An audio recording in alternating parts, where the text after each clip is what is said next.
mungkin akan dimunculkan Ahok gitu ya dalam kepemimpinan Indonesia. Allah mengharamkan memilih pemimpin kafir.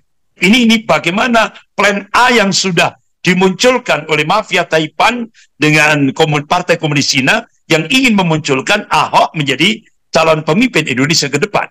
Allah dan Rasulnya mengharamkan memilih pemimpin kafir. Kalau dulu PRD sudah jelas, ya, kader-kader komunis muda, ya kan? Nah, sekarang kalau dia berasaskan Pancasila, kita harus ingat sejarah itu. Kita lihat jargon, saya Indonesia, saya NKRI, tidak tahunya PKI. Tapi anehnya, mereka yang menghancurkan, tapi ormas Islam yang dibubarkan. Aneh kan itu? Kalau dulu ada Jakarta Peking, nah sekarang Jakarta Beijing, gitu ya. Ada Jakarta Beijing itu. Jadi sebuah kebiadaban, sudah ya, kejahatan sudah ya, kezaliman yang sangat zalim ini ya. Sehingga akhirnya dilanjutkan dengan Impres nomor 2 tahun 2023. Dan akhirnya nanti ujung-ujungnya dimunculkan lagi Kepres nomor 2 tahun 2023, nomor 4 tahun 2023. Dan ini otomatis itu ujung-ujungnya selangkah lagi Indonesia akan menjadi negara komunis.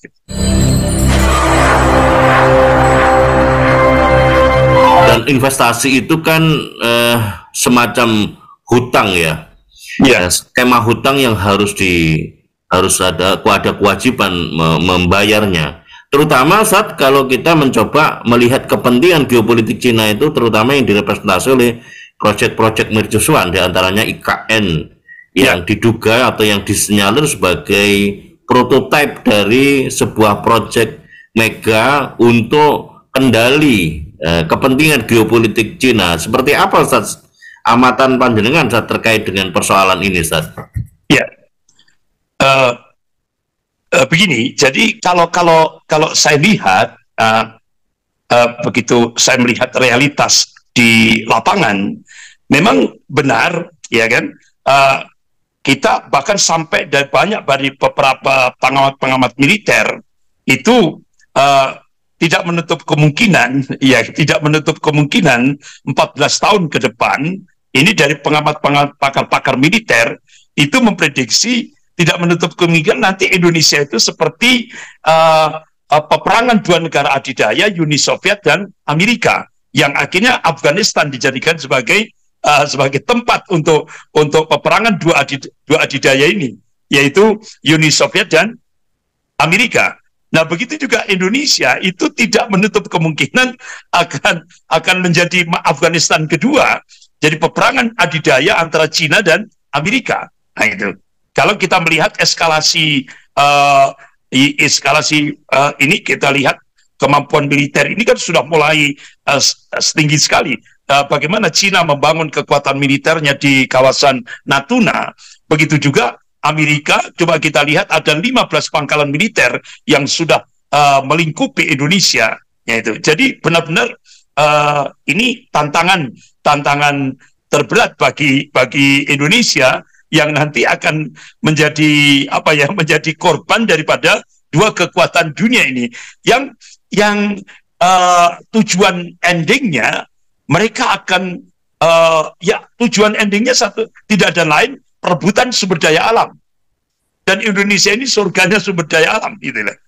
Makanya akhirnya dua negara adidaya ini tidak ada lain, mereka akan merebut sumber daya alam Indonesia. Perebutan itu yang diadukan. Nah, sekarang dalam konteks itu tadi mungkin akan dimunculkan Ahok gitu ya dalam kepemimpinan Indonesia itu. Kalau kita sebagai seorang Muslim, ya kan, kalau kita kembali kepada Nas gitu ya, ada 19 ayat dalam Al-Quranul Karim Allah mengharamkan memilih pemimpin kafir. Ini kalau dalam aspek din, agama, ya kan. Salah satu diantaranya tentang itu tadi, Ahok, pencalonan Ahok itu, Allah contoh ini dalam surah An-Nisa ayat 144 ini. A'udzubillahi minasyaitonir rajim. La tattakhidul kafiruna awliya min dunil mu'minin at-turidu an tas'alu lillahi alaikum sultanan mubina. Hai orang-orang yang beriman, Janganlah kamu menjadikan orang-orang kafir itu sebagai pemimpinmu dengan meninggalkan orang-orang mukmin. Ya. Inkah kalian mengadakan satu alasan yang nyata bagi Allah untuk menyiksamu? Sampai seperti itu Allah memberikan gambar. Bagaimana 19 ayat di dalam Al-Quran itu Allah haramkan memilih pemimpin kafir. Nah, ini. Memang kalau kita lihat tanda-tanda ini, kita bisa melihat ini bagaimana plan A yang sudah dimunculkan oleh mafia Taipan dengan Partai Komunis Cina yang ingin memunculkan Ahok menjadi calon pemimpin Indonesia ke depan. Nah itu. Makanya umat Islam ini wajib kembali kepada nilai-nilai Islam bahwa Allah dan Rasulnya mengharamkan memilih pemimpin kafir. Nah, ini yang perlu diperhatikan. Iya, Ustadz Andri Kurniawan, beda sosok Ahok, beda sosok Bambang Sujatmiko. Kalau Bambang Sujatmiko ini yang berlatar dari Partai Rakyat Demokratik yang sekarang usianya genap 23 tahun ditambah 3 tahun berarti 26 tahun. Itu sebetulnya dia juga menyatakan bahwa dia bukan sebuah partai atau entitas yang berafiliasi kepada komunis Indonesia karena lihat warna benderanya. Partai yang berasaskan pada sosial demokrasi kerakyatan itu sekarang sudah mendaftarkan diri di dalam anggaran dasar dan anggaran rumah tangganya menjadikan Pancasila sebagai dasar negara. Bacaan panjenengan Ustadz terkait dengan gerakan-gerakan neokomunis yang sekarang ini seperti kita tidak sedang membicarakan PRD secara khusus, tetapi seperti apa panjenengan melihat dinamika gerakan-gerakan neokomunis yang dulu punya afiliasi terhadap ideologi sosialis komunis karena sekarang harus realistis melihat dinamika ke depan yang penuh dengan pragmatisme politik di dalam bingkai kapitalis liberal sekuler ini, seperti apa panjenengan melihatnya, Ustaz? Ya, begini, kalau kita melihat kalau kita setback melihat sejarah, gitu ya, kita kembali ke sejarah. Kita tahu bagaimana sebelum 1 tahun sebelum peristiwa G30 SPKI, DNID, ya kan, Ketua Komisi Sentral PKI memberikan statement, saya Pancasila, saya Indonesia. Nah, ternyata itu kamuflase, gitu kan. Begitu juga sekarang imperialisme Cina. Imperialisme Cina itu sekarang yang strategi politiknya itu one country two system, satu negara dua sistem, untuk bisa mencengkeram Indonesia. Jadi elaborasi komunisme, sosialisme dan kapitalisme sekulerisme ini elaborasi gitu loh untuk mencengkeram Indonesia. Makanya istilah strategi politik Cina ini one country two system itu. Ini yang harus diwaspadai. Begitu juga sekarang PRD. Kalau dulu PRD sudah jelas, ya, kader-kader komunis muda, ya kan. Nah, sekarang kalau dia berasaskan Pancasila, kita harus ingat sejarah itu.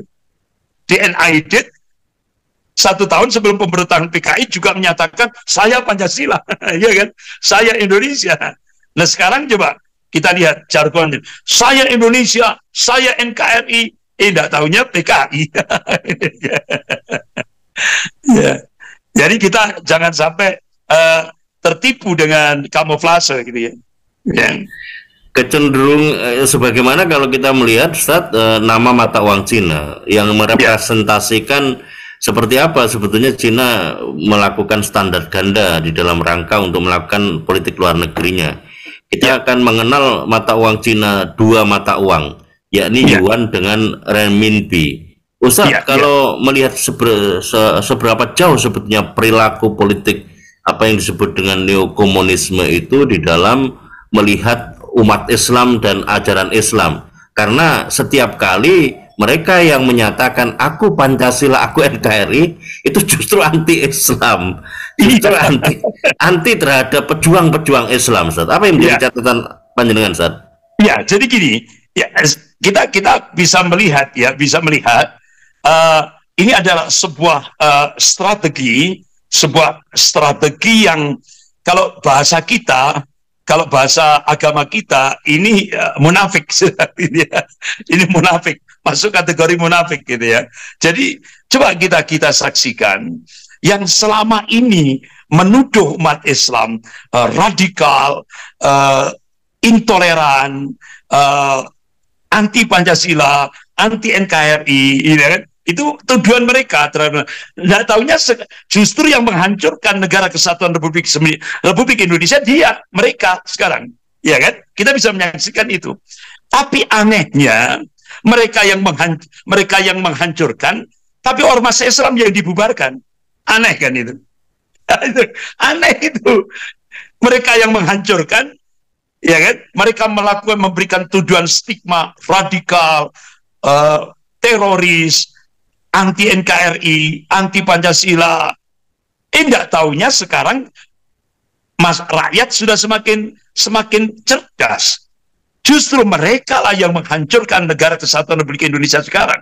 Justru mereka yang menjual bangsa ini. Mereka lah sekarang menjadi pengkhianat bangsa. Itu. Tapi anehnya yang dibubarkan ormas Islam yang tidak pernah melakukan korupsi, yang tidak pernah menjual aset bangsa, yang tidak pernah memberontak, yang tidak pernah merubah sila-sila Pancasila, yang tidak pernah merubah Pancasila. Ya, ini jadi korban dibubarkan, ya kan? Ini aneh bin ajaib. Kalau bahasa kasar saya, maling teriak maling gitu. Iya Ustaz, karena kalau kita melihat perilaku politik kebangkitan direpresentasi oleh banyak pengamatan, misalnya Prof. Aminuddin Kasdi mengenai gerakan neokomunisme itu sudah jauh masuk kepada relung-relung pengambilan kebijakan.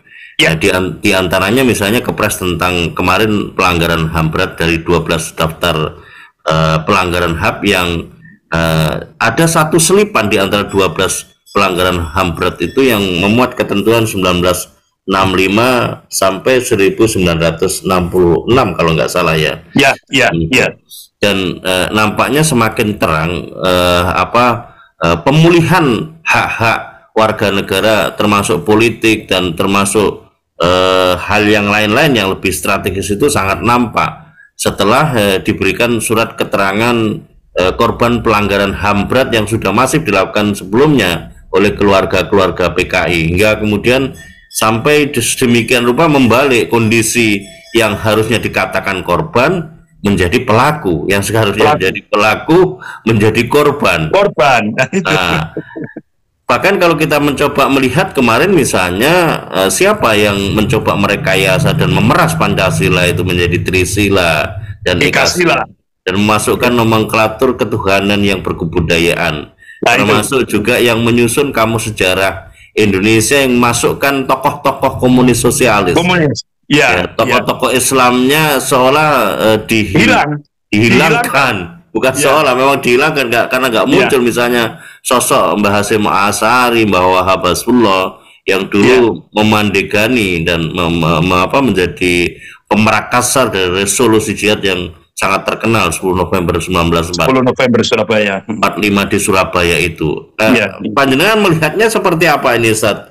Gerakan yang dilakukan neokomunisme yang direpresentasi oleh sosok-sosok yang sekarang ini mengemuka di hadapan publik dengan dengan kondisi di mana geopolitiknya malah lebih gayung bersambut ini kalau kita membaca kerjasama yang semakin intens antara pemerintah Indonesia dengan pemerintah Republik Rakyat Cina, Ustadz Andri Kurniawan. Ya, jadi saya melihat kalau kita kembali, tadi seringkali saya sampaikan, kita harus setback, kembali kepada sejarah. Kalau dulu ada Jakarta Peking, nah sekarang Jakarta Beijing, itu ya, ada Jakarta Beijing itu. Jadi ini saya benar-benar tertancap apa yang diingatkan oleh Allah dalam surah Al-Fat ayat 23 itu. A'udzubillahi minasyaitonir rajim. Sunnatullahil lati qad khalat min qabl wa lan tajid sunnahi tabdila. Jadi sunnatullah itu sudah berlaku sejak dulu dan kalian tidak akan pernah melihat menyaksikan perubahan akan sunnatullah. Artinya apa? Allah mengabarkan sejarah akan berulang. Yang membedakan adalah warna dan kualitasnya. Oleh karena itu, kalau kita lihat, kalau dulu ada Jakarta Peking, sekarang ada Jakarta Beijing. Nah itu. Makanya begitu Indonesia berubah kiblat ke Cina, otomatis ya kan, ketika Indonesia menerima bantuan hutang tahap pertama 647 triliun, itu tidak ada istilah freelance, ada take and give. Apa? Yang pertama, pinggirkan agama dalam kehidupan berbangsa dan bernegara. Yang kedua, Indonesia wajib menerima 10 juta rakyat Cina daratan untuk masuk ke Indonesia. Dan itu disampaikan oleh Wakil Perdana Menteri Cina, Liu Yangdong, di Auditorium FISIP Universitas Indonesia hari Rabu tanggal 27 Mei 2015. Beliau sampaikan itu. Ya kan? Jadi konsekuensi Indonesia mendapatkan bantuan hutang tahap pertama 647 triliun dari Cina, syarat yang pertama, agama harus dipinggirkan dalam kehidupan berbangsa dan bernegara. Makanya jangan kaget, Profesor Adian Wahyudi sebagai Ketua Dewan Pembinaan Ideologi Pancasila langsung memberikan statement, agama musuh terbesar Pancasila. Ya kan? Agama musuh negara. Kalau dulu musuh negara PKI, ya kan? Penista agama. Sekarang musuh Pancasila agama. Penista agama sekarang dibiayai oleh negara, digaji, dilindungi oleh negara.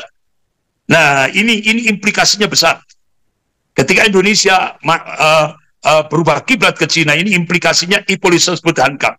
Ini benar-benar. Makanya tadi ketika muncul keputusan Presiden nomor 17 tahun 2022, gitu kan? Itu akhirnya sejarah dirubah. Pelaku jadi korban. Yang korban jadi pelaku, ya kan? Ini sudah istilahnya sudah tidak apa ya? Ini sudah sebuah kebiadaban, sudah ya kejahatan, sudah ya kezaliman yang sangat zalim ini ya. Sehingga akhirnya dilanjutkan dengan Impres nomor 2 tahun 2023. Dan akhirnya nanti ujung-ujungnya dimunculkan lagi Kepres nomor 2 tahun 2023, nomor 4 tahun 2023. Dan ini otomatis itu ujung-ujungnya selangkah lagi Indonesia akan menjadi negara komunis. Gitu. Ya, Ustadz terakhir Ustadz, panjenengan sampaikan Ustadz himbauan kepada para tokoh-tokoh umat, para ulama tentang pentingnya mewaspadai kontestasi politik dengan munculnya berbagai sosok-sosok menjadi representasi dari kehendak kepentingan geopolitik yang perlu kita jadikan satu kehati-hatian atau kewaspadaan seperti apa proses penyelenggaraan negara Republik Indonesia mayoritas Muslim terbesar ini mau dibawa, Ustaz. Silakan, Ustaz. Ya. Masyaallah muslimin rahimakumullah.